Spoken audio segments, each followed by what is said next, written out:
Muy buenos días y bienvenidos sean todos y todas a este su programa de Signos Vitales, su podcast de salud. Estamos transmitiendo como todos los sábados desde las facilidades de Webnéticos Internet Studio. Así que agradecido de todos los que se conectan por primera vez a este programa, a todos los que lo disfrutan de forma en vivo, a todos los que lo ven por las diferentes plataformas.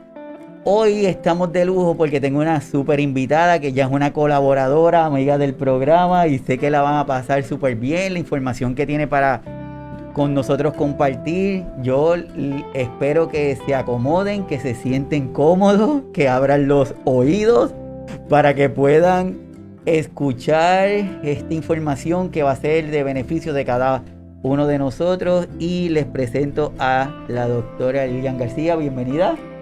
Muy buenos días, para mí es un placer estar con ustedes en esta mañana. Sí, la doctora Lucía está con nosotros, ya la habíamos tenido con nosotros previamente y quisimos que regresara para sacarle el jugo en este tema de hoy, que es más allá de la demencia con la doctora Lucía García Carmona. Definitivamente estamos de lujo con la doctora. Quiero empezar para preguntarte, esto del resurgimiento de esta nueva versión, esta del COVID, ¿cómo lo has visto? ¿Cómo lo has manejado? Bueno, lo he manejado como todos los días, ¿verdad? Siempre es importante observar las prácticas de higiene, prácticas asépticas, utilizar la mascarilla en todo momento, lavado de manos y sobre todo, ¿verdad? Debemos estar vacunados todos. Y aquellas personas que en este momento, ¿verdad?, sean personas que tengan su sistema inmune comprometido, ¿verdad? Ya la tercera dosis se está ofreciendo en diferentes lugares, así que es bien importante que la reciban, ¿verdad?, para que estén protegidos.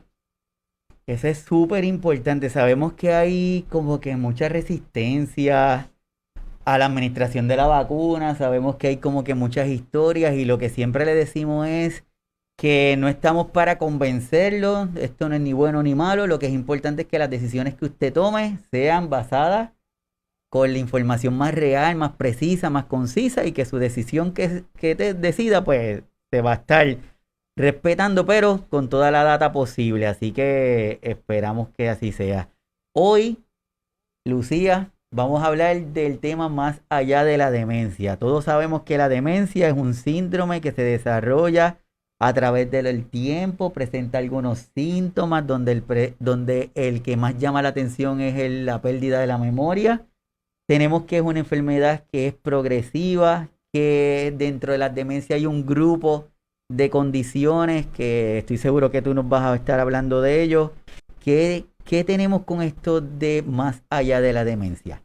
Durante la mañana de hoy vamos a estar hablando sobre diferentes términos. Vamos a estar definiendo lo que es demencia, la pseudodemencia, el término demencia senil, que es tan comúnmente utilizado. Vamos a hablar en detalle sobre eso más adelante. Vamos a estar enumerando cuáles son los factores de riesgo para desarrollar la enfermedad de Alzheimer, cuál es el papel del cuidador, que sabemos que el cuidador es el personaje principal, ¿verdad? Quiero enviarle un abrazo a todos los cuidadores. Sabemos que es una labor encomiable la que hacen día a día y les enviamos ese abrazo que sabemos que es tan necesario en muchos momentos. Vamos a estar mencionando también alternativas farmacológicas como alternativas no farmacológicas para el tratamiento y cómo podemos reducir el riesgo de poder desarrollar esta condición. Cuando hablamos de los diferentes términos como demencia, la demencia podemos decir que es como una sombrilla que abarca diferentes tipos, ¿verdad? Existe la demencia vascular, que está relacionado a enfermedades, ¿verdad?, ya sea del corazón, por problemas de la presión, colesterol, entre otros. También está la demencia de cuerpos de Lewy, que fue con la condición que diagnosticaron al actor Robin Williams, ¿verdad?, que estuvieron tanto tiempo tratando de conseguir cuál era el diagnóstico cuando finalmente dieron con que era demencia de tipo de cuerpos de Lewy. También está la demencia asociada al desorden de uso de alcohol, la demencia mixta, que básicamente es una combinación de diferentes tipos de demencia. Yo creo que esto es de lo más común que se ve, ¿verdad?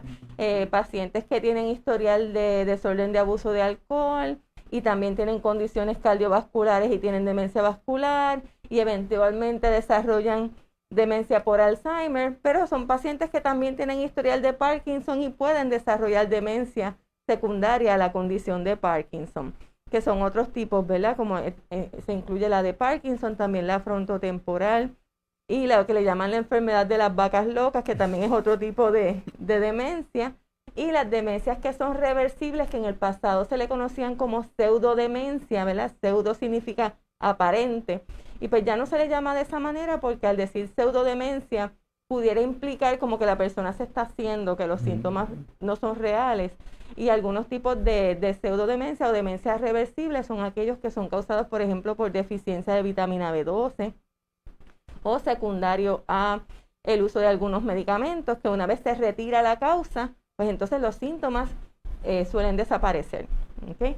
Cuando hablamos de demencia senil, esto es un término que yo quisiera no volverlo a escuchar, ¿verdad? Demencia senil es algo que no existe. La demencia no es parte normal del proceso de envejecimiento. La demencia es una enfermedad. ¿Okay? Así que no se debería llamar demencia senil porque no es parte del proceso normal de envejecimiento. Y así es, y en este tiempo que está caliente lo de la Organización Mundial con querer declarar la enfermedad como la vejez como una enfermedad, cuando sabemos que no es así, ¿verdad? La vejez no es una enfermedad. Estuve participando de ese programa que me pareció excelentísimo, la dinámica que se dio, ¿verdad? Y cabe mencionar, ¿verdad?, que hay unos especificadores para añadir que esa persona, además de que tiene enfermedad del corazón, además de que tiene diabetes, pues es una persona de edad avanzada. Es para especificar que la persona es de edad avanzada, no es para implicar que la vejez es una enfermedad. Yo tuve pacientes que me llamaron que estaban histéricos cuando escucharon eso y estaban bien preocupados, y de hecho los referí para, para que vieran el programa y aprendieran un poquito más sobre eso. Hablando entonces un poco sobre la epidemiología de la condición de Alzheimer, en Puerto Rico el Alzheimer se considera la cuarta causa de muerte, cuando en Estados Unidos es la sexta causa, ¿verdad? Cabe mencionar que si sumáramos la cantidad de personas que mueren por cáncer de próstata con la cantidad total de personas que mueren por cáncer de seno, mueren muchas más personas por Alzheimer que la combinación de estos dos tipos de cáncer, ¿verdad? Y esto es algo que es bien significativo, ¿verdad? Sabemos que para cáncer de seno, para cáncer de próstata, hay muchas pruebas de discernimiento que se pueden utilizar para detectar la enfermedad antes de que sea demasiado tarde, y por eso pues se puede tratar a tiempo y las personas se curan, ¿verdad?, de cáncer de seno y de cáncer de próstata. Es por esto que es bien importante el discernimiento y la identificación temprana del Alzheimer o de pre-Alzheimer para ayudar a evitar, ¿verdad?, o tratar de reducir esos factores de riesgo y que el paciente entonces pueda permanecer por más tiempo funcional. Cabe mencionar que ahora en esta época de COVID, la cantidad de muertes de pacientes por Alzheimer aumentó en un 16%, que esto es algo que es bien significativo, mientras que la reducción en condiciones cardiovasculares, ha habido una reducción de un 7.3%, no ha ocurrido lo mismo con el Alzheimer, ha habido un aumento de un 145% en las muertes relacionadas a la enfermedad de Alzheimer. Así que esto es bien importante. También es importante mencionar que a muchos pacientes les gustaría que se le hiciera un cernimiento ¿verdad?, para saber si tienen algún problema neurocognitivo en sus visitas a los proveedores de salud. Sin embargo, la mayoría de los pacientes no reciben este cernimiento, que es de suma importancia para detectarlo, como mencioné anteriormente, en sus etapas tempranas.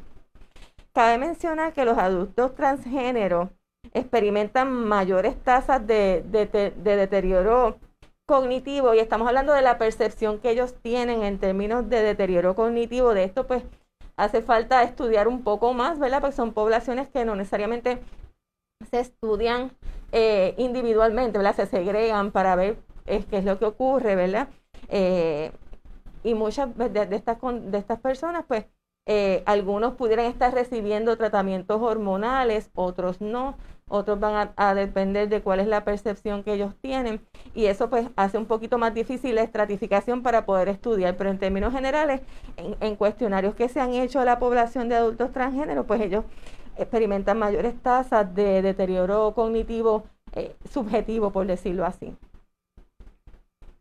Dentro de otros factores de riesgo para desarrollar el Alzheimer, pues los que más comúnmente se escuchan, ¿verdad? Sabemos que el aislamiento social es un factor de riesgo para poder desarrollar la condición de Alzheimer, enfermedades vasculares, la presión alta, diabetes, y no solo diabetes, la resistencia a insulina y la prediabetes también son factores de riesgo. El fumar es un factor de riesgo no solo para Alzheimer, sino también para demencia vascular.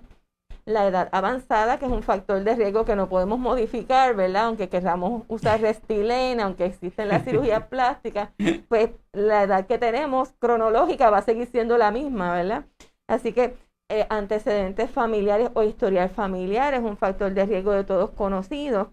Sin embargo, hay otros factores de riesgo que quizás no se mencionan tanto y yo considero que son igualmente importantes porque la prevalencia de esas condiciones en Puerto Rico son bien altas. Por ejemplo, la apnea del sueño.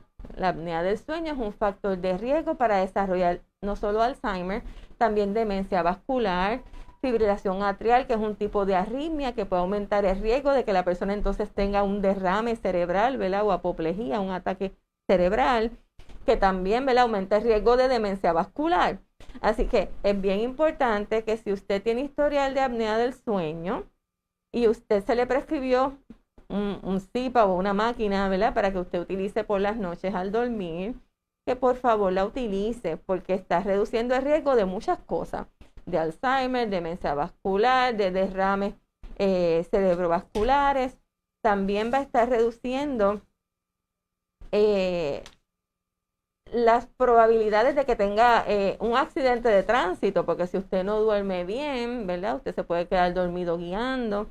Y sabemos que el insomnio también es otro factor de riesgo para desarrollar la condición de Alzheimer. Aparte de que usted se va a sentir cansado, va a estar menos productivo durante el día. Así que si usted la tiene, por favor, úsela, ¿verdad? Si tiene un familiar, si su esposo o su esposa tiene historial y tienen la máquina allí en la mesa de noche cogiendo polvo, por favor, utilícenla. Eso es cierto.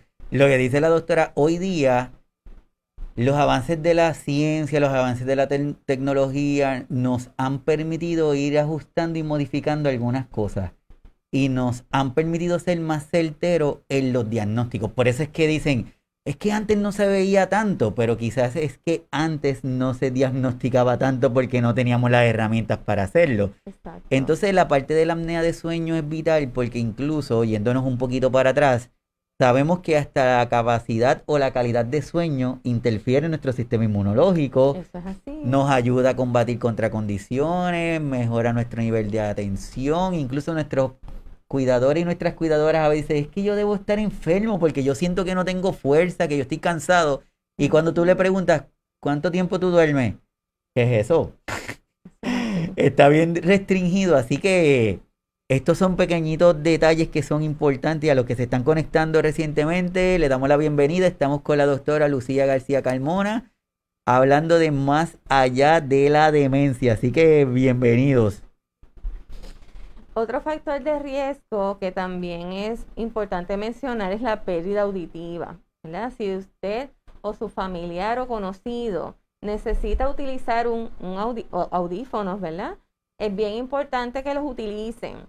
Yo he escuchado todas las excusas del universo para no usar los audífonos. Eso me molesta, me aprieta, emite un chillido, escucho demasiadas cosas alrededor, me molesta.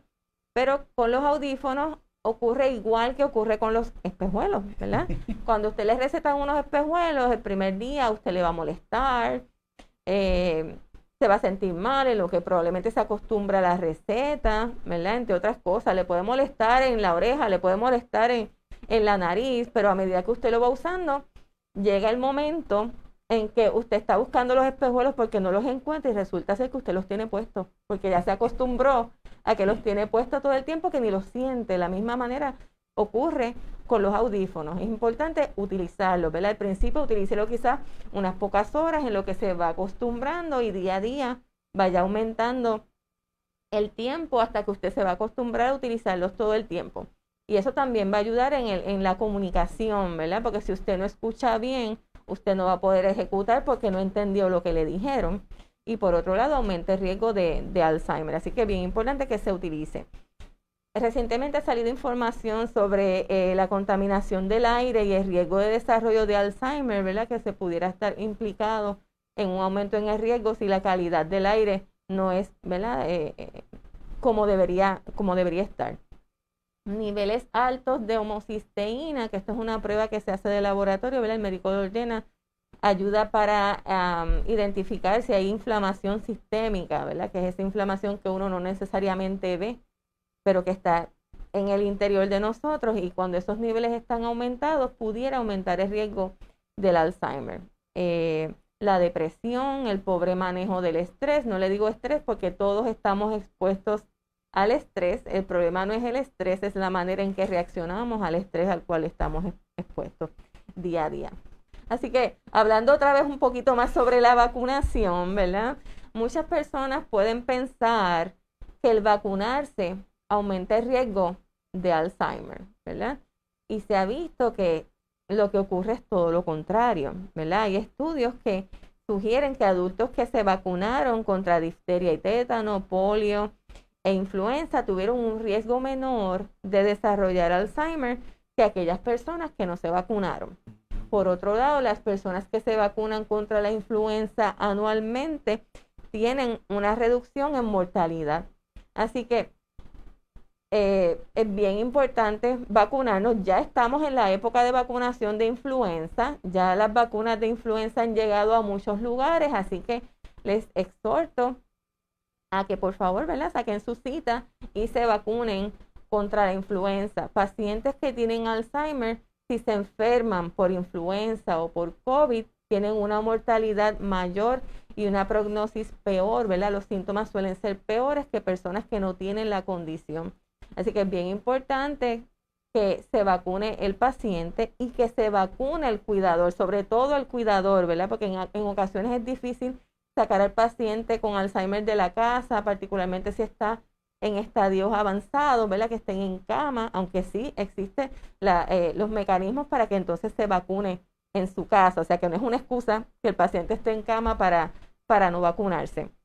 Hay estudios en donde se ha encontrado una relación entre el COVID-19 y el proceso de inflamación en el cerebro, ¿verdad? Y daño cerebrovascular, complicaciones a nivel de formación de coágulos, trombos, una infinidad de complicaciones que puede ocurrir cuando una persona se infecta con el COVID, que podemos prevenir si la persona se vacuna. Así que si aún usted está pensando vacunarse, piense que al usted vacunarse va a reducir el riesgo de una serie de enfermedades, incluyendo posiblemente la reducción del Alzheimer, ¿verdad? Que todo esto se está estudiando ahora mismo. Así que no les puedo decir que en efecto vamos a reducir el riesgo, pero se ha visto ya una relación entre ese desorden de inflamación y problemas cognitivos. Hay varios estudios corriendo en diferentes países, incluyendo Argentina, en donde se ha visto deterioro cognitivo en personas que no tenían condición neurocognitiva previa y desarrollan problemas cognitivos como secuela de una infección por COVID. Así que tienen otro incentivo para vacunarse. Hablando entonces de los estadios y la nomenclatura, desde que se estableció uno de los criterios en Estados Unidos cuando se diagnosticó al presidente Ronald Reagan, han habido diferentes escalas para clasificar los estadios de la enfermedad de Alzheimer, ¿verdad? Está la que habla de leve, moderado y severo. Está otra que tiene 7 estadios que va describiendo con lujo de detalle cada etapa, desde la pre-demencia hasta la demencia ya en estadio severo. Está el criterio del espectro de la enfermedad, que aquí básicamente es como un continuo de la enfermedad de Alzheimer. Ellos lo dividen en estadios. El estadio 0 es donde no hay ni signos ni síntomas. ¿Okay? Si se le hace al paciente un estudio de resonancia, un PET scan, si se le hacen pruebas para ver si el paciente tiene proteína beta amiloide, se hacen punciones lumbares, entre otras cosas, no se va a encontrar nada y el paciente no tiene ningún síntoma. Ese es el estadio 0. El estadio 1 es lo que se le llama la etapa preclínica. Aquí ya sí hay signos, pero no hay síntomas. Si se hace un MRI o un estudio de resonancia magnética, se van a ver cambios en el cerebro, se pueden ver la presencia de proteína beta amiloide, si se hace una punción lumbar, entre otras cosas, pero el paciente no tiene ningún síntoma, no tiene síntomas. Esa es la etapa preclínica.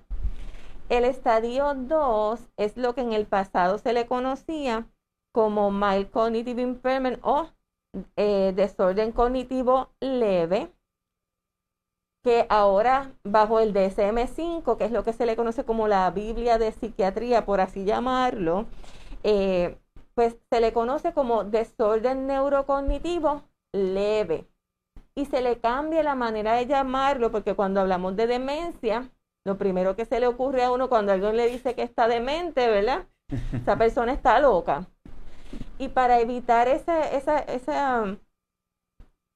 manera, ¿verdad? Peyorativa de ver la demencia, pues se le cambia el nombre a desorden neurocognitivo, ¿verdad? Es como un eufemismo. Sigue siendo lo mismo, sigue siendo demencia, pero se le llama de una manera distinta. Y entonces el estadio 2 es desorden neurocognitivo leve, que es lo que se le llamaba antes desorden cognitivo leve. Es lo que le llamaríamos, es como llamarlo pre-Alzheimer o predemencia, ¿verdad? Sabemos que el diabético es aquel que tiene 2 lecturas de azúcar por encima de 126 o cumple con ciertos criterios y se le llama al paciente que es diabético. Si el azúcar está por debajo de eso, ¿verdad? Pero está por encima del nivel normal, está en 100 o más, pero no llega a 100, no tiene más de 125, pues el paciente no es diabético, es prediabético. Pues aquí el estadio 2 es lo que se le conoce como, yo le diría pre-Alzheimer, ¿okay? Porque el paciente todavía preserva funcionalidad. Básicamente las actividades del diario vivir no se afectan y si se afectan sería de manera mínima. El paciente continúa funcional, ¿verdad? Independiente. El estadio 3, ya aquí estamos hablando de demencia o Alzheimer, que es lo que se le conoce según el DSM-5 como desorden neurocognitivo mayor. Y el desorden neurocognitivo mayor, que es lo mismo que demencia o Alzheimer, ¿verdad?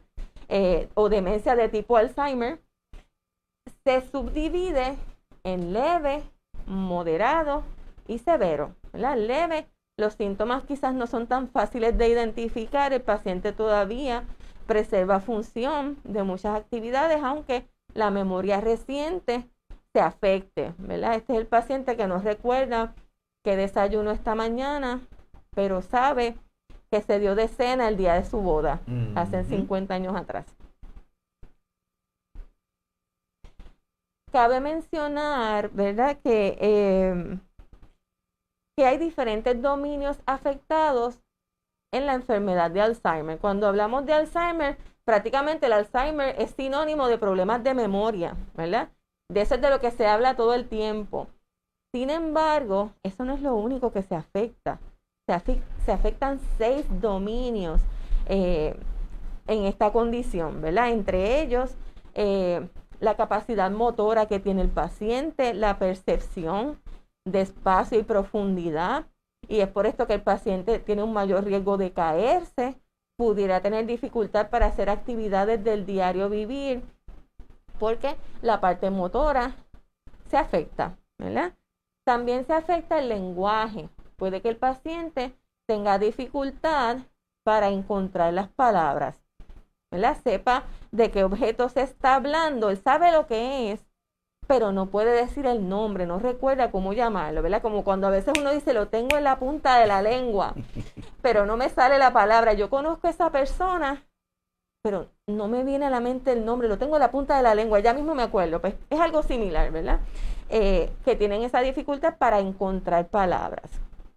Por otro lado, se puede afectar la capacidad de identificar el objeto, ¿verdad? Que el paciente no sepa lo que es un lápiz, lo que es la cuchara, por ejemplo, ¿verdad? Versus sé lo que es la cuchara, pero no me acuerdo cuál es el nombre. Esa cosa que se usa para comer, lo que usamos para comer, ¿verdad? Y el paciente no puede decir la palabra cuchara, por ejemplo. El aprendizaje, ¿verdad? Y la memoria, como habíamos mencionado, sí se va a afectar, ¿verdad? Aprender cosas nuevas se va a hacer un poco más difícil a medida que va progresando la enfermedad. Y al principio la memoria que se afecta es la memoria reciente y luego se afecta la memoria a largo plazo, ¿verdad? Cuando se le hace al paciente, por ejemplo, diferentes escalas como el mini mental, le mencionan 3 palabras y se le pregunta al paciente, ¿verdad? Que las repita, por ejemplo, lápiz, casa y carro, y se le pide al paciente que las repita. Cuando el paciente las repite en el momento, esa es la memoria inmediata, ¿verdad? Luego se le habla al paciente de otras cosas y se le vuelve a preguntar los objetos, y si el paciente no los recuerda, pues sabemos que la memoria reciente se afectó, ¿verdad? Aunque la inmediata no, porque pudo repetirlo en el momento en que se le mencionó. Pacientes con Alzheimer pudieran tener también problemas de interacción social.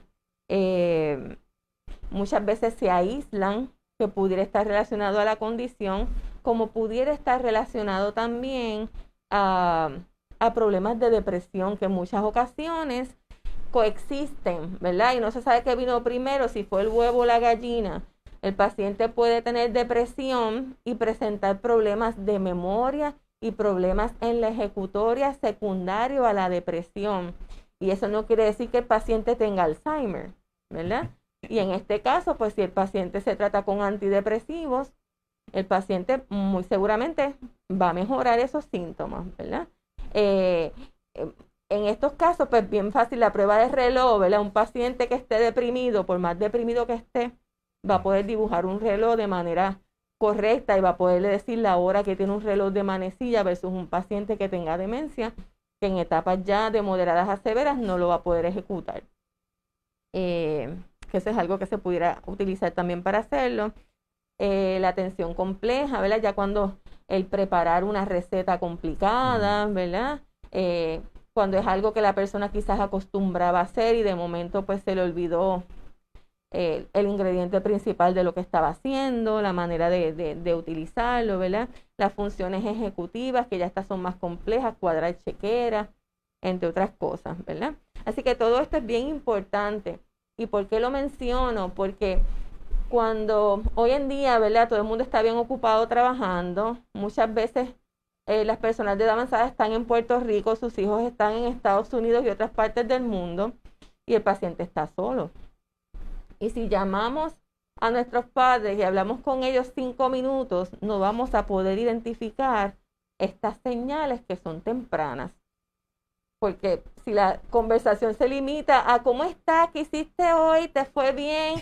Me alegro, Dios te cuide, bye. Usted no va a poder identificar nada, ¿verdad? Es importante que esa conversación sea extensa y que se abarque todos estos aspectos para que usted pueda identificar, ¿verdad? Si la conversación es prolongada, usted va a empezar a escuchar la misma historia una y otra vez, le van a preguntar la misma cosa 3 y 4 veces, pero si usted lo que habló fueron 2 minutos, no va a dar tiempo a que eso ocurra y no lo va a poder identificar, ¿okay? De igual manera, es importante visitarlos. Y si usted no vive en Puerto Rico, usted vive en Estados Unidos, pues que algún familiar cercano, algún vecino de confianza, ¿verdad? Siguiendo las medidas de protección y las medidas asépticas, pues que se pueda ir a la casa, ¿verdad? Si usted observa, si la persona, una persona que era bien limpia, mantenía su casa bien ordenada, esa nevera estaba que brillaba y de momento usted va a la casa y observa que hay más de 20 bowls llenos de comida vieja en la nevera, cuando eso no ocurría, ¿verdad? O que hay muchas cosas, muchos artículos de una cosa y de otros artículos no hay nada, ¿verdad? Son cosas que levantan una bandera. Si hay 40 paquetes de arroz y no hay habichuelas, ¿verdad? o si hay diferentes cosas en la nevera que están dañadas, algo está pasando. Si la persona sabemos que se encargaba de limpiar y de mantener todo organizado, algo está pasando ahí. Y por eso es importante visitar y conversar, ¿verdad? Y hay diferentes maneras de hacerlo. Es importante, como dice la doctora, es estar pendiente al detalle, al detalle. Y de igual forma, les recomiendo que vayan a hace 2 semanas atrás que tuvimos al señor Rafael Babilonia con nosotros, en donde hablamos de si todos los olvidos tenemos que preocuparnos o si hay Ujú, olvidos que son normales, porque como dice la doctora, ujú, hoy día es importante el quitarle los estigmas a las palabras que estamos utilizando, porque le decimos demencia y nos trasladamos al estadio severo de la condición. No es, ujú. me lo diagnosticaron hace poquito, pero ya en mi mente ya me fui para lo último. Sí. Entonces les recomiendo que pasen por ese episodio y que le presten atención a los detallitos. Si usted era una persona jovial y de momento empieza a ver lo que está descuidada, que Ujú. se le olvida, que no se comporta como antes, pues entonces prende una banderita, esté más pendiente. El neurólogo le dijo a mi hermana que mi abuela tenía la enfermedad del olvido, término que no estoy de acuerdo, creo que es Alzheimer. Muchas veces ocurre, ¿verdad? Todavía hay muchos profesionales de la salud llamándole a la demencia o al Alzheimer demencia senil, ¿verdad? Y es importante recalcar que no es parte normal del proceso de envejecimiento. Se nos pueden olvidar algunas cosas, incluso, ¿verdad? A personas jóvenes que no tengan la enfermedad. Si usted tiene muchas cosas a las cuales usted está pendiente, eso muchas veces le pasa a los cuidadores. Que son el jamón del sándwich, ¿verdad? Esa generación que cuida a sus papás, que tienen que cuidar de ellos y también le dejan en la casa a los nietos. Mm, Una persona que tiene todas esas tareas y todo ese estrés encima, se le pueden olvidar las cosas porque es demasiado en el plato, ¿verdad? Y no por eso quiere decir que la persona tiene Alzheimer, probablemente tiene mucho estrés, ¿verdad? Y entonces pues es bien importante llamar las cosas como son y llamarlas por su nombre, ¿verdad? Una vez se hayan hecho los estudios pertinentes, se hayan hecho los laboratorios pertinentes para descartar que no sea otra enfermedad o que no sea pseudodemencia, ¿verdad? O demencia reversible. Muchas veces es secundario a otros medicamentos. Pudiera ser que tengan niveles bajos de vitamina B12, que tenga deficiencia de vitamina D3 o que el paciente esté deprimido, ¿verdad? Y hay que hacer un seguimiento eh, comprensivo para entonces llegar a un diagnóstico y realmente lo que decimos es que la persona tiene probablemente demencia o que posiblemente tiene Alzheimer porque el diagnóstico definitivo no se sabe hasta que se hace una autopsia, ¿verdad? mhm. Y no se va a hacer, no se va a tomar tejido de una persona que está viva. Así que cuando hablamos de Alzheimer, pues es probablemente o posiblemente. Sabemos por todos los signos y síntomas, ¿verdad? El médico va a determinar cuál es el diagnóstico, pero quiero enfatizar en eso porque no es hasta que se hace una autopsia que el diagnóstico es definitivo, pero eso pasa con otras condiciones también. Así mismo, y siempre nos acordamos que por ejemplo, nosotros en los latinoamericanos somos más de cuidar, de abrazar, de estar pendientes, de querer. Y muchos de nuestros profesionales también toman un rol que es más bien de paternalismo. Y entonces al momento de decir las cosas tratan de decirlo de una manera lo más sutil posible, ¿verdad? Para evitar, porque como estamos hablando, no es lo mismo decirle a alguien es que usted tiene Alzheimer a decirle que tiene la enfermedad del olvido. Tal vez es, si tiene la oportunidad de retomar el tema con el proveedor, solicitarle que sea un poquito más específico y dejarle saber que usted, ¿verdad? Que usted asiste a signos vitales y que puede recibir esa información. Ujú, Lo que queremos provocar es la conversación y que entiendan ujú. que los tiempos han cambiado, que antes los diagnósticos eran diagnósticos que se escribían ahí sobre piedra. Hoy día nosotros, siempre yo le digo a los pacientes que eres una persona que tiene una condición de salud, no eres una enfermedad Eso es que bien captura a la importante. persona. Entonces, hay que Eso tenerla es ahí pendiente. Así que, bien doctora, importante. seguimos. Algo que no mencioné y que quería enfatizar, ¿verdad? Porque el doctor habló también de comportamiento. Es que uno de esos aspectos que se afecta también es el juicio, ¿verdad? Puede ser que su familiar haya sido una persona bien comedida, una persona bien eh, correcta, ¿verdad? En la manera en que se expresa, etcétera. Y de momento esa persona comienza a hacer comentarios fuera de lugar, comentarios inapropiados, que la persona se ponga hipersexual y comience a hablar de cosas de doble sentido cuando en su vida esa persona se había atrevido a hacer un comentario de ese tipo. Eso también es una banderita, ¿verdad? De alerta para verificar, porque aunque existen las etapas leve, moderado a severo, a mí no me gusta como que hablar de leve, moderado, severo, etapa 1, 2 y 3, porque cada persona es distinta. Y usted puede tener una persona sumamente brillante con una reserva cognitiva súper amplia, que usted no va a notar problemas de memoria craso, que la persona es funcional, pero tiene problemas de juicio. Va a una tienda y se lleva las cosas y no las paga. Se pone inapropiado, le hace comentarios fuera de lugar a las muchachas.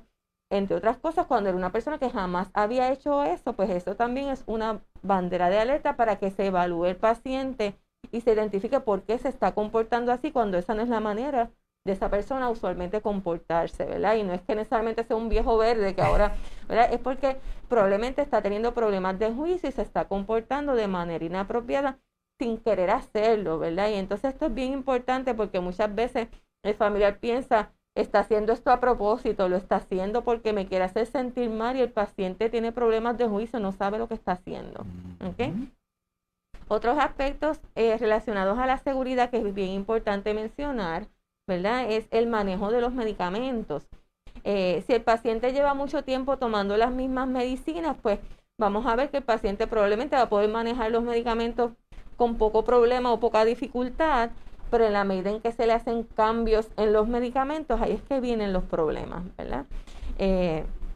Así que es bien importante observar eso para que en el momento en que el paciente ya no pueda manejar los medicamentos por sí mismo, entonces el familiar o cuidador se haga cargo o que esté supervisando directamente cómo lo hace, ¿verdad? Para evitar duplicidad en una dosis y que el paciente tenga efectos adversos o que la condición se descompensa porque el paciente no se está tomando las medicinas y se le olvida. ¿Okay? De la misma manera, a medida que progresa la condición, puede que el paciente tenga dificultad para tragar y no todas las tabletas se pueden triturar y no todas las cápsulas se pueden abrir. Y es el momento de hablar con su farmacéutico o con su proveedor de salud para buscar otra alternativa terapéutica. Aquí también está el número del Centro de Control de Envenenamiento, que es el 1-800-222-1222. Es bien importante tenerlo a la mano. Si usted tiene nietos, niños pequeños, si tiene animalitos, y para personas de avanzada que tengan demencia o alguna otra condición que pudieran, ¿verdad?, envenenarse porque se tomen un detergente, que ahora los detergentes huelen a frutas y pudiera pensar que es jugo y se lo puede tomar, ¿verdad? Así que todas estas cosas, al igual que los cuchillos y cosas que pueden ser riesgosas, mantenerlas, ¿verdad?, en un lugar seguro y fuera del alcance de ellos. Hablando entonces de lo que es la cascada de prescripción, aquí el cuidador es esencial, ¿verdad? Porque muchas veces pasa que el paciente tiene un síntoma nuevo y va a su médico y le dan un medicamento para tratar ese síntoma nuevo. Pero es bien importante ver primero cuándo fue que ocurrió ese síntoma. ¿Fue después de empezar un medicamento nuevo? ¿O por otro lado, fue después de haber descontinuado abruptamente un medicamento? Porque si el paciente usaba medicinas para dormir, usaba medicamentos, ¿verdad?, que trabajan a nivel del sistema nervioso central, a nivel del cerebro, hay muchas de esas medicinas que no se pueden descontinuar de súbito porque el paciente después se va a agitar y se va a descompensar. Y si el médico no sabe que se le acabó la medicina de dormir, no sabe que se le acabó el medicamento para el Alzheimer, le van a añadir otras cosas para tratar esos síntomas, cuando el problema fue que se le acabó el medicamento o que se empezó una medicina nueva que le causó esa reacción. Y eso ustedes son los que lo pueden identificar para decirle al médico. De igual manera, personas de edad avanzada pudieran tener una infección de orina y presentar síntomas atípicos. Y en lugar de tener ardor al orinar y tener fiebre, pues la persona se agita y comienza a decir barbaridades, ¿verdad? O la persona se vuelve hipoactiva y está todo el tiempo durmiendo. Y ese caso es el que es peor, porque si está durmiendo, como yo estoy tranquila y puedo hacer las cosas, ni me entero, ¿verdad? Así que hay que estar observando al paciente. Si el paciente es activo y de momento está durmiendo todo el tiempo, esa es una bandera de alerta para descartar que no sea delirio o que sea alguna infección que el paciente está teniendo en ese momento. De aquí les voy a mencionar de los medicamentos más comunes, ¿verdad? El metformin, sabemos que la diabetes en Puerto Rico tiene una prevalencia sumamente alta. Es un medicamento que puede causar diarrea, particularmente si se administra con el estómago vacío o si se empieza en dosis muy altas. Yo he visto pacientes empezar en metformin de 1000, ¿verdad? Y lo usual es que se empiece en la dosis más baja posible y con alimento para evitar las diarreas.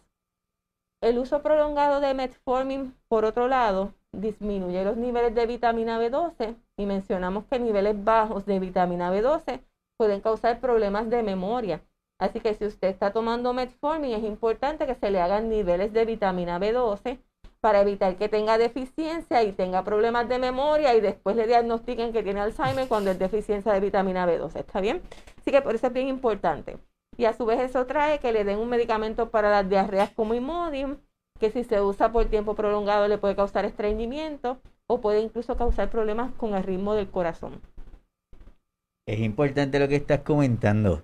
Incluso a todos los que se están conectando y que están conectados, les invito a que vayan al canal de YouTube y que busquen el episodio donde estuvimos con la doctora, en donde hablamos de prescripción. Sí.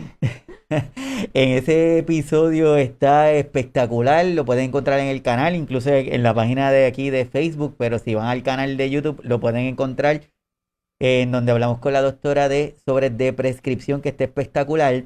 Y le quiero añadir a eso es que es importante, mi gente, que porque sea algo natural, que se lo está recomendando la vecina, no significa que sea inofensivo. Por lo tanto, antes de incorporar cosas naturales que usted piense que no va a pasar nada, pues consúltelo con su proveedor, con su doctor o su doctora, porque en ocasiones hay algunos productos que son naturales, pero pueden tener algún efecto, puede hacer que la pastilla que utiliza para la presión le baje los efectos, o puede ser que la pastilla que toma para mantenerle la sangre aguadita se le ponga más aguadita. O sea, no caigan en la trampa de que por ser algo natural es inofensivo. Así que ojo con eso. Por otro lado, ¿verdad?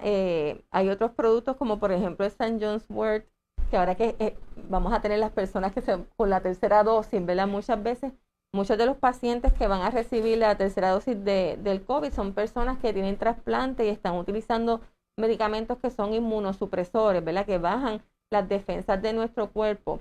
Y un ejemplo es el St. John's Wort, que es un producto natural que si una persona que está tomando medicamentos para evitar un rechazo de trasplante de riñón, por ejemplo, y está tomando ciclosporina o tacrolimus, ese producto herbal disminuye los niveles de esa medicina y la persona puede tener un rechazo de ese trasplante que sabemos que es el Niágara en bicicleta, conseguir un trasplante, ¿verdad? Así que bien importante, antes de tomar cualquier producto natural, como mencionó el doctor, siempre consultar. Una pregunta que siempre surge cuando doy charla es el uso de cannabis medicinal para tratar el Alzheimer, ¿verdad? Y la Asociación de Alzheimer de Estados Unidos, ¿verdad? Tiene una postura con relación a eso y no avalan la utilización de cannabis medicinal para tratar los síntomas de Alzheimer que tienen que ver con función y memoria, porque no hay estudios que sustenten esto, ¿verdad? Estudios que sean grandes, controlados, etcétera. Muchos de estos estudios han sido conducidos en animales o han sido estudios pequeños y en los que se ha visto un poco de efecto ha sido más bien en el comportamiento. Si es un paciente que está agitado, que está bien ansioso, pues en esos pacientes se ve un poco de mejoría, pero en términos cognitivos y de función no se ha visto, ¿verdad? No hay estudios que indiquen que causan mejoría, ¿verdad? Así que hacen falta más estudios con relación a eso. Dentro de los medicamentos que se consideran potencialmente inapropiados bajo el criterio de Beers, voy a mencionar solo algunos, ¿verdad? Porque está la presentación de prescripción, ahí pueden ver en detalle. Sí quiero mencionar algunos que se utilizan bastante comúnmente y pensamos que son inofensivos, como lo son medicamentos que se usan para tratar reflujo o úlcera, como el omeprazole y pantoprazole, por ejemplo. Estos medicamentos, si se utilizan por más de 8 semanas en personas de edad avanzada, puede aumentar el riesgo de fractura, disminuyen niveles de vitamina B12, que a su vez pueden causar problemas de memoria. Así que si es muchas veces yo tengo pacientes que cuando hago la reconciliación tienen muchas medicinas y le pregunto, ¿usted padece de úlcera? No. ¿Padece de reflujo? No. ¿Usted ha sangrado? No. ¿Y por qué está en esta medicina? Pues porque tengo muchas. Pues entonces el problema es que hay muchas medicinas, ¿verdad? Hay que prescribir, tratar de que el paciente tenga las que son necesarias y no añadir una para que las otras no me caigan mal. A menos que la otra medicina sea necesario que el paciente la tenga, ¿verdad? Porque hay casos y hay casos. El aceite mineral puede aumentar el riesgo de pulmonía por aspiración, independientemente de que el paciente tenga o no problemas al tragar. Así que hay otras opciones para el estreñimiento, también modificación en lo que comemos, ¿verdad? Porque muchas veces no se ingiere la suficiente cantidad de agua, particularmente en pacientes de edad avanzada con Alzheimer, que no le pueden decir tengo sed, pues muchas veces se deshidratan, ¿verdad? Y tenemos que estar pendientes de que ese paciente esté bien hidratado. Claro está, hay pacientes que van a tener restricción de fluidos si tienen historial de fallo cardíaco, por ejemplo, ¿verdad? Pero dependiendo de lo que su proveedor le diga, es importante estar pendiente de que esté hidratado porque el paciente probablemente no le va a pedir agua si tiene sed. El megestrol muchas veces se usa para estimular el apetito y puede aumentar el riesgo de coágulos. El ciprofloxacino o Periactin disminuye la eficacia de las medicinas que se usan para tratar Alzheimer y pueden causar estreñimiento. Así que también pues son de esos que se prefiere evitar, aparte de que no está indicado para eso. El Alzheimer, en tantos años que han pasado, ¿verdad? Tenemos muy pocos medicamentos aprobados por la FDA. Desde 1993 que surgió el Tacrin, que fue retirado del mercado por efectos adversos a nivel de hígado. Luego en el 97 es que viene el Donepezil o Aricept. Y los que vienen en años subsiguientes hasta el 2001, todos pertenecen a la misma familia. Son inhibidores de colinesterasa, todos trabajan igual. No es hasta el 2003 que llega el Memantine, una amenda. En el 2014 no viene un medicamento nuevo, sino una combinación de dos de los que ya existían. Y no es hasta el 2021 que se aprueba, ¿verdad?, un medicamento de una categoría nueva. Y es que está el aducanumab o Aduhelm, que se aprobó ahora en el 2021. El aducanumab o Aduhelm es un anticuerpo monoclonal. Los anticuerpos monoclonales trabajan similar a una vacuna. Ellos trabajan atacando esa proteína amiloide. Ellos son específicos para atacar ciertas cosas, ¿verdad? Hay anticuerpos monoclonales que se utilizan para tratar cáncer, hay anticuerpos monoclonales que se utilizan para tratar artritis reumatoide, se usan para tratar muchas condiciones. Este en particular está desarrollado enfocado en atacar la proteína beta amiloide para evitar que se creen esas placas, que se entiende, ¿verdad?, que es una de las razones para el desarrollo de la condición de Alzheimer. ¿Quiénes se benefician de utilizar este medicamento? Pacientes que están en etapas tempranas, ya sea desorden neurocognitivo leve o desorden cognitivo leve, o aquellos pacientes que están en etapas tempranas de Alzheimer.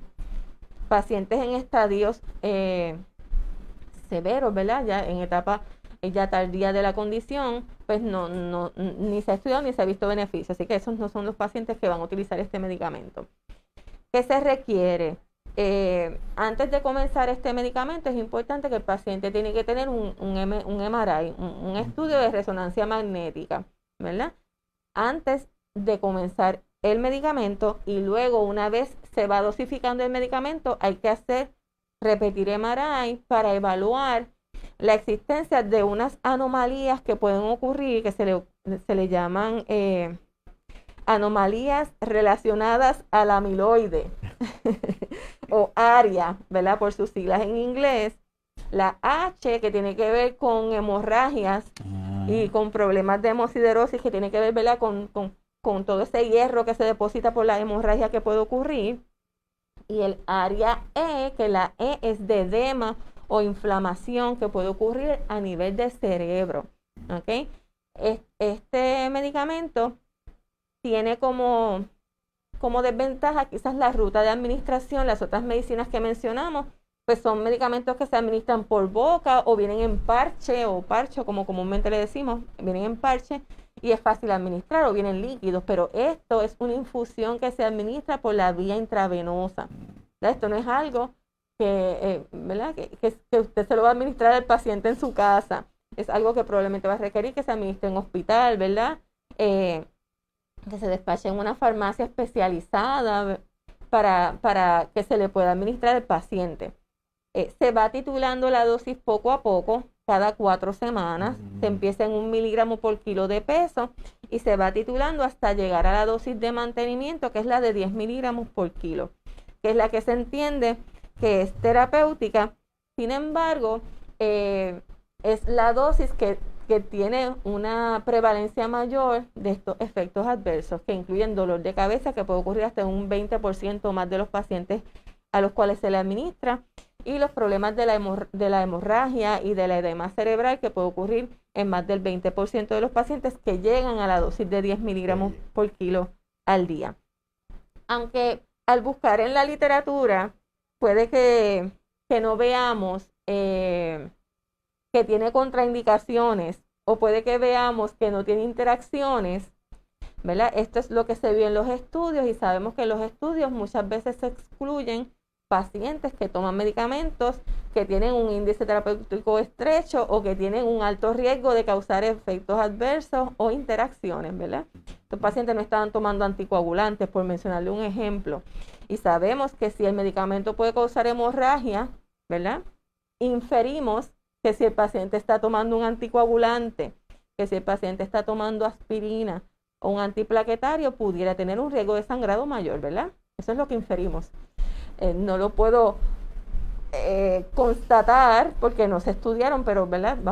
Sabemos que cuando podemos inferir que cuando esto salga, ¿verdad? Y se comience a prescribir, se comience a administrar, es bien importante evaluar esas medicinas que el paciente está tomando y si tiene algo que aumente el riesgo de sangrado o de edema o de inflamación, pues hay que tener precaución en esos pacientes, ¿verdad? Y eventualmente vamos a ver que se va a documentar cuáles son las contraindicaciones y cuáles son esas interacciones una vez se comiencen a ver cuando se receten los pacientes, ¿verdad? Reales, porque sabemos que estos, muchos pacientes que tienen Alzheimer mencionamos que los efectos, que los factores de riesgo eran hipertensión, diabetes, entre otras cosas, y muchos de estos pacientes van a estar tomando aspirina y probablemente otros medicamentos que pudieran interaccionar. Hay diferentes estudios, ¿verdad?, que están corriendo ahora con medicamentos que ya están aprobados para otras enfermedades como tal, ¿verdad?, como lo es el caso de losartán, amlodipina y atorvastatin. El losartán y el amlodipina se usan para la presión y otras condiciones.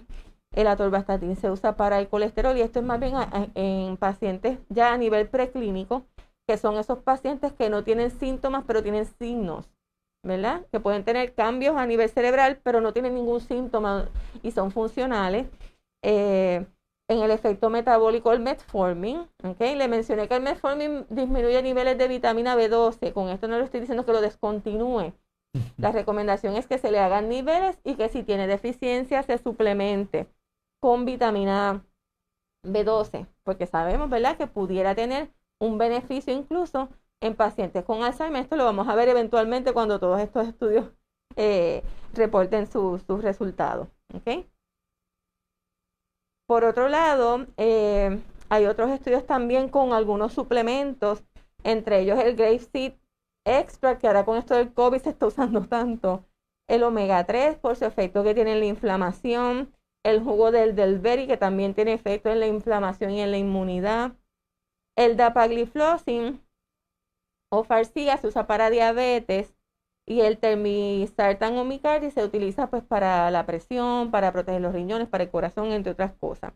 Y otros medicamentos para diabetes como los DPP-4 o sitagliptin, Januvia, linagliptin o Tradjenta, que también se están estudiando. ¿Okay? Aquí les menciono los medicamentos que se utilizan para tratar el Alzheimer de la categoría que son los inhibidores de colinesterasa.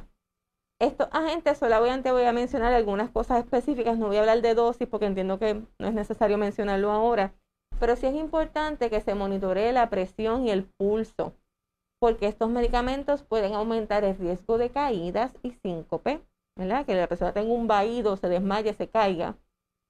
Y también pueden disminuir el pulso, pueden causar bradicardia o pulso bajo, incluso bloqueo atrioventricular. Así que si el paciente ya está tomando medicamentos como esos que terminan en prol, metoprolol, atenolol, son medicamentos que bajan el pulso, pues en esos pacientes con mayor importancia hay que monitorear ese pulso para evitar que esté demasiado bajo y el paciente tenga otras complicaciones, ¿ok? Y cabe mencionar que el único que tiene dosis inicial terapéutica es el donepezil. Así que si un paciente se empieza en 5 miligramos de liberación inmediata y no tolera 10 miligramos, pues se baja a 5, no hay problema. Con los demás no aplica, porque estos medicamentos se empiezan en su mayoría, a excepción del donepezil, en una dosis que es más baja a la dosis que es terapéutica, para que el paciente pueda tolerar los efectos adversos, porque si se empieza en la dosis que realmente es efectiva, no lo va a tolerar, porque va a tener muchos problemas gastrointestinales, entre otras cosas. ¿Ok? Aquí les muestro la combinación de donepezil con memantine o namenda, que cabe mencionar que el namenda o memantine está aprobado por la FDA para leve a moderado, no para estadios severos. ¿Ok? Dentro de los métodos que tenemos para tratar agitación y psicosis, entre otras cosas, se prefiere primero tratar las alternativas no farmacológicas, ¿verdad? La manera en que nos dirigimos al paciente, ¿verdad? Usando palabras sencillas, comandos específicos, ¿verdad? Usted no le va a decir, vas a buscar la camisa azul de rayas que está en el armario en la parte derecha, porque mientras más cosas usted le diga, más se va a confundir el paciente y no va a poder hacerlo. Tiene que ser sencillo y al grano. ¿Ok? Bien importante, medir el riesgo versus beneficio de la terapia farmacológica, porque la mayoría de los medicamentos que se utilizan para tratar psicosis y agitación pueden aumentar el riesgo de complicaciones cardíacas e incluso la muerte. Así que cuando se usan es porque el riesgo porque el beneficio, sobrepasa el riesgo que pudiera tener, ¿verdad? Un paciente que esté bien agresivo, que la seguridad del cuidador esté a riesgo, pues en ese caso, ¿verdad? Pues la seguridad es primero. Y lamentablemente el Nuplazid, que era el único que esperábamos que quizás tuviera aprobación por la FDA, fue desaprobado. Está indicado solamente para psicosis y agitación en pacientes con Parkinson, no en pacientes con demencia. Aquí les voy a mencionar algunos suplementos, o lo que se le conoce como medical food. Un medical food es un suplemento que está supervisado por un proveedor de salud, por un médico, para una condición específica. Eso no es algo que usted va a comprar sin receta por ahí. Eso media una receta médica. Y entre ellos está el Subenide, que es un suplemento, como decir un Glucerna para un paciente con diabetes. Es un suplemento así líquido. El Axona, que es un suplemento también que lo que hace es, trabaja como el aceite de coco. Son triglicéridos de cadena mediana que proveen cuerpos cetónicos, que es una fuente de energía alterna para el cerebro, que se entiende, ¿verdad?, que es más efectivo y pudiera hasta cierto punto pues ayudar con la condición, particularmente si es en etapas leves. El Cerefolin NAC está aprobado para desorden neurocognitivo leve o desorden cognitivo leve, que es un suplemento que tiene vitamina B12 en la forma que es más biodisponible, que es metilcobalamina. Usualmente la que uno compra por ahí es cianocobalamina, pero metilcobalamina es la más biodisponible. También tiene metilfolato, entre otros ingredientes. El fruto del café, que es usted sabe que el café es como rojito, la pulpa del café, se entiende que estimula la producción del factor neurotrófico del cerebro, que eso se entiende que ayuda en la neuroplasticidad, ¿verdad? Para que esas neuronas se comuniquen mejor unas con otras. Y se ha visto que pudiera tener cierto beneficio. Este medicamento, el Moesby, es un medicamento que es producto de mi imaginación. No es un medicamento que exista, ¿verdad? La MO es de modificación en los estilos de vida. Por eso le puse así Moesby. Mo de modificación es de estilo y V de vida.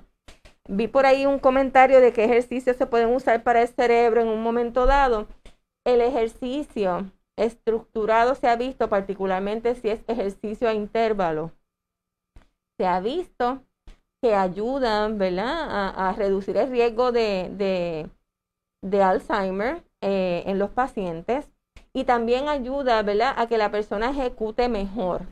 No solo porque estimula, ¿verdad?, el factor que le mencioné anteriormente, el BDNF, el factor neurotrófico derivado del cerebro, sino porque también ayuda a que usted tenga un mejor estado de ánimo, ¿verdad? Se sienta con más energía, usted se pueda enfocar mejor. Así que el ejercicio físico es bien importante, y los estilos de vida, ¿ok? La mayoría de las personas quisiéramos tener ese medicamento. Todos estamos sentados esperando a que llegue ese medicamento maravilloso que cure el Alzheimer. Pero hoy en día tenemos muchas herramientas que disminuyen el riesgo de que usted lo desarrolle. Así que si tenemos las herramientas para disminuir el riesgo en hasta un 35% en muchos de los estudios que se han hecho con modificación en los estilos de vida y una alimentación saludable, pues hagamos lo que tenemos en las manos ahora. Cuando llegue el medicamento, pues ¿verdad? Alabamos, pero mientras eso ocurra, pues tenemos cosas que podemos hacer, ¿ok? Así que entre ellos, una buena dieta, una buena nutrición. Y hay diferentes dietas que han sido evaluadas, ¿verdad?, científicamente, y se ha visto que reducen el riesgo de desarrollar la condición. Y esto es importante en los pacientes, es más importante en el familiar y en el cuidador. En el paciente es importante, claro está, no estoy diciendo que sea menos importante. Lo que pasa es que ya el paciente tiene la demencia, ya tiene el Alzheimer, ¿verdad? Aquí pues los alimentamos bien para que su comportamiento, ¿verdad?, no empeore, pero ya tiene la condición. Lo que queremos es evitar que la gente la desarrolle porque todavía no tenemos una cura. Así que estos medicamentos lo que tratan son los síntomas. El aducanumab reduce la proteína beta amiloide, pero todavía no sabemos si va a evitar que la persona en un futuro desarrolle el Alzheimer.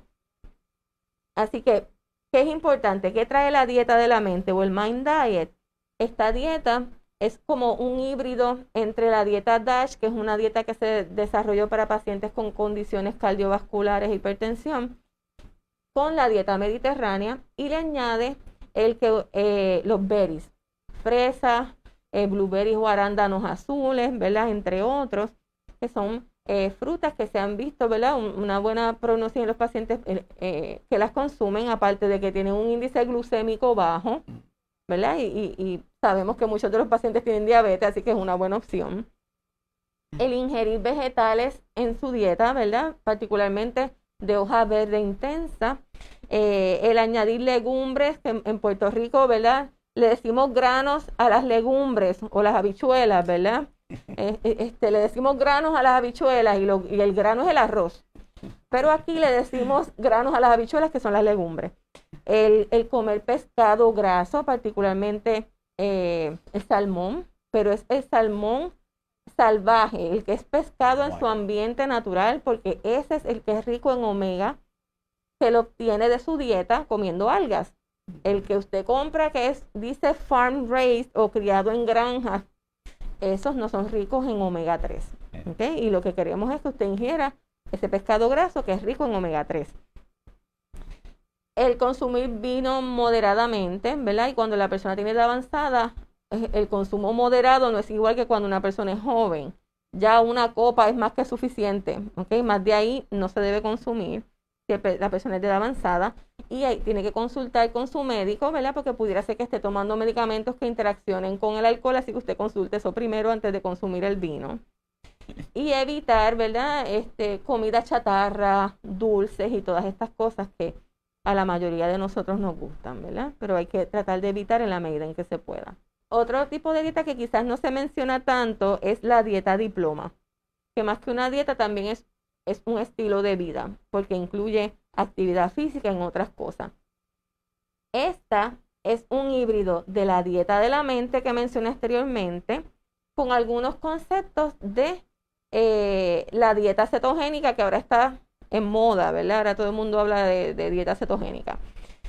¿Y qué incorpora de la dieta cetogénica? Pues el ayuno intermitente.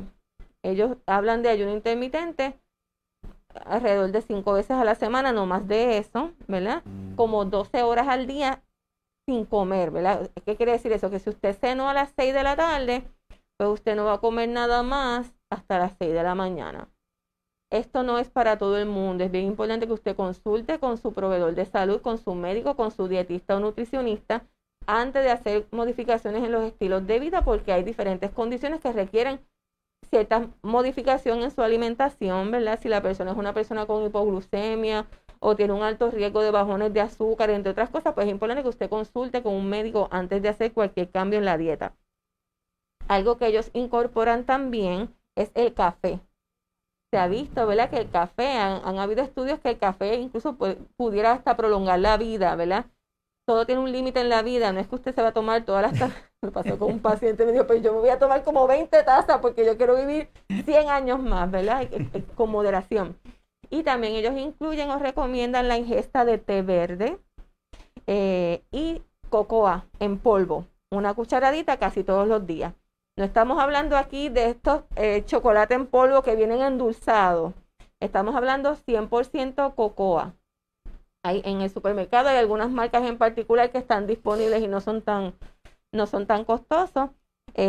Y pues eso le va a ayudar, ¿verdad? Por todos los nutrientes que tiene, antioxidantes y fitonutrientes que se han visto que pueden ayudar a disminuir el riesgo del desarrollo. Hablando en términos de prevención del Alzheimer, en el pasado se pensaba, ¿verdad?, que las neuronas eran como eran, la cantidad es la que tenemos y eso no variaba con el tiempo. Hoy en día eso es distinto, ¿verdad? Y se ha visto que existe una cosa que se llama la epigenética, en donde usted hasta cierto punto tiene el poder de prender y apagar el riesgo que usted va a tener de desarrollar algunas enfermedades independientemente de su material genético. Y eso va a estar afectado por sus estilos de vida, por lo que usted come, por la cantidad de horas que usted duerme, por la reserva cognitiva que usted tenga, ¿verdad? Y cuando hablamos de ejercicio, estamos hablando de ejercicio físico, pero también ejercicio mental, que por ahí vi como que preguntaron algo con relación a qué tipo de ejercicio. Es bien importante aprender cosas nuevas.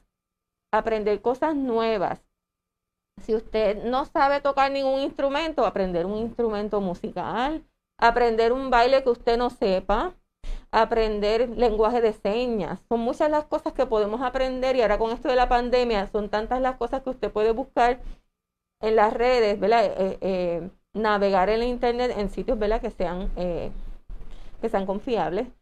Y usted puede aprender muchas cosas, ¿verdad? En Puerto Rico hay ciertas emisoras televisivas que están dando clases de lenguajes de señas, entre otras cosas, un montón de cosas que usted puede aprender. Y mientras más cosas usted aprenda, mejor, porque más reserva cognitiva usted va a tener. Y eso es lo que pasa en esas personas que cuando le hacen los estudios, están en la etapa preclínica, en el cerebro se observan un montón de cambios, pero la persona no tiene ningún síntoma. ¿Por qué? Porque esa persona se alimenta bien, porque esa persona hace ejercicio, porque esa persona ha estudiado mucho. Se ha visto que la deserción escolar aumenta el riesgo de que usted lo pueda desarrollar. Así que bien importante, los jóvenes que me escuchan, manténgase estudiando, manténgase aprendiendo cosas nuevas, descanse, disfrute de la vida, pero descanse, duerma, ¿verdad? Y evite los excesos. Por otro lado, también hay estudios que hablan de lo que es la microbiota y el microbioma, ¿verdad? Y se entiende que hay un eje cerebro-intestino, ¿verdad? Por ahí hay un montón de chistes, ¿verdad?, que tienen que ver con el intestino y otras cosas, de quién es el que manda, si es el cerebro o quién. Pero sí es importante saber que la salud del intestino es sumamente importante. y se ha visto que pudiera estar implicado en el desarrollo de Alzheimer y otras condiciones. Particularmente se han visto estudios de personas que tienen diarreas infecciosas por Clostridium, que es una bacteria terrible. Aquí les tengo una ilustración donde se la incluyo porque es importante para la prevención. Las zonas azules son áreas geográficas en donde viven personas de edad avanzada que viven bien y son funcionales, son independientes, ¿verdad? Varias de estas zonas una de ellas está sorpresivamente en California, en Loma Linda. Es una población de personas que son adventistas, que la mayoría son veganos o vegetarianos. Hay otra región en Costa Rica, en Nicoya, en Italia, que ahí comen carne y toman vino, a diferencia de en California, que no comen carne y no beben, en Grecia y en Japón. Entonces, uno se pregunta, pero si comen cosas distintas, ¿por qué todos tienen una vida plena y viven muchos años funcionalmente hablando? ¿Qué es lo que es común entre todos ellos? Es que tienen unas buenas interacciones sociales, ¿verdad? Para ellos su familia es importante.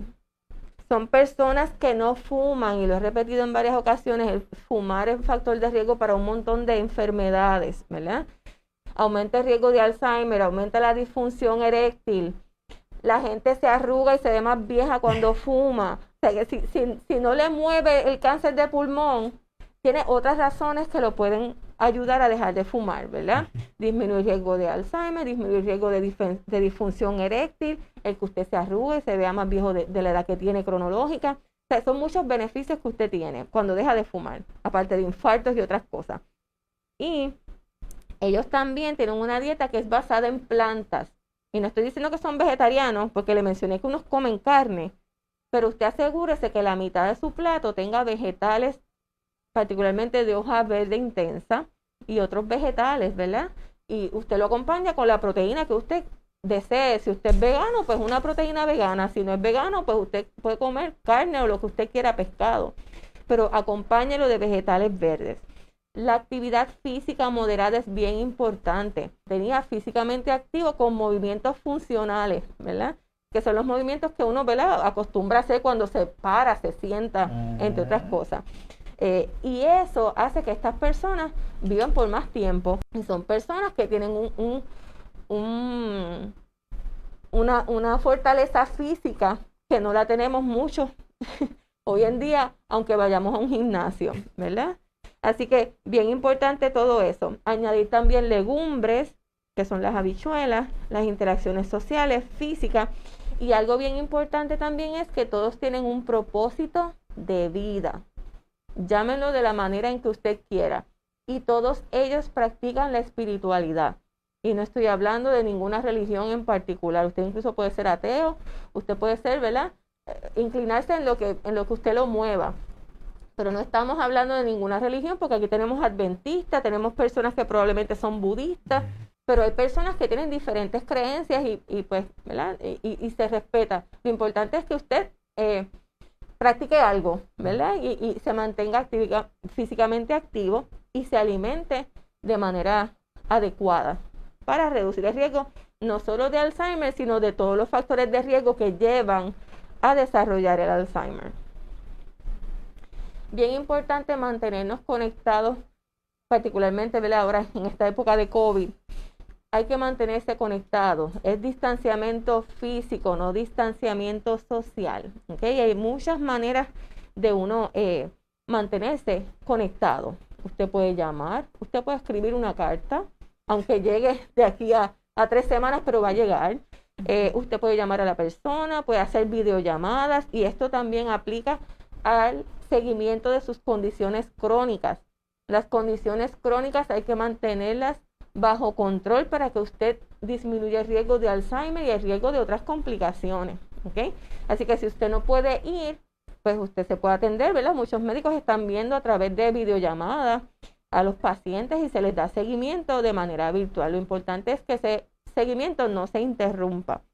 Y hay que celebrar la vida independientemente de cuáles sean las circunstancias en las que estamos viviendo, ¿verdad? Yo tengo un paciente que me contó lo feliz que se puso porque todos los nietos que estaban en Estados Unidos y en diferentes partes le cantaron cumpleaños y él no entendía bien que todos estaban en esa pantalla, pero él estaba tan feliz de que le cantaron cumpleaños, y esas cosas hacen la diferencia en la vida de cualquier persona. No hay que gastar mucho dinero para hacer la diferencia en la vida de otra persona. Los dejo con este pensamiento, ¿verdad?